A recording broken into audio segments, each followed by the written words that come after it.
লালমনিরহাটের তিস্তায় ভয়াবহ বন্যার আশঙ্কা করছেন আবহাওয়া বিশ্লেষকরা। আগামী ২৯ থেকে ৩১ মে পর্যন্ত বাংলাদেশ ও ভারতের উত্তর পূর্বাঞ্চলের রেকর্ড পরিমাণ ভারী বৃষ্টিপাতের আশঙ্কা প্রকাশ করেছেন আবহাওয়া বিশ্লেষকরা। কানাডার সাসকাচুয়ান বিশ্ববিদ্যালয়ের আবহাওয়াবিদ মোস্তফা কামাল পলাশ তার ফেসবুকে এক পোস্টের মাধ্যমে জানান, বঙ্গোপসাগরে সৃষ্ট সম্ভাব্য লঘুচাপ, নিম্নচাপ, গভীর নিম্নচাপের প্রভাবে এই ৩ দিনে রংপুর বিভাগের জেলাগুলোর উপর ভারী বৃষ্টি নামার সম্ভাবনা প্রবল।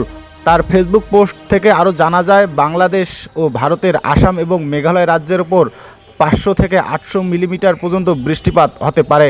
ফলে রংপুর বিভাগের কৃষকদের প্রতি পরামর্শ দেওয়া হচ্ছে পাকা বোরো ধান দ্রুত কেটে ঘরে তোলার জন্য, বিশেষ করে যেসব জমি অতিরিক্ত বৃষ্টির ফলে ডুবে যাওয়ার ঝুঁকিতে রয়েছে। বিশেষজ্ঞ পলাশ তার ফেসবুক পোস্টের মাধ্যমে আরও জানান, তিস্তা ব্যারেজ সংলগ্ন এলাকায় বন্যার আশঙ্কা আরও বেড়ে যেতে পারে। তার মতে আগামী ৩০ থেকে ৩১ মে ভারতের গজলডোবা বাঁধের সব গেট খুলে দিতে বাধ্য হবে ভারত সরকার। তিনি দাবি করেন, এই বিষয়ে আমি ৯০% বেশি নিশ্চিত।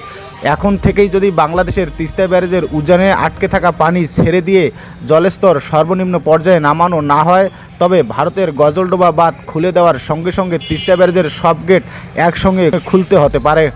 এতে তিস্তা নদী পাড়ের মানুষদের ব্যাপক ক্ষয়ক্ষতির মুখে পড়ার আশঙ্কা রয়েছে।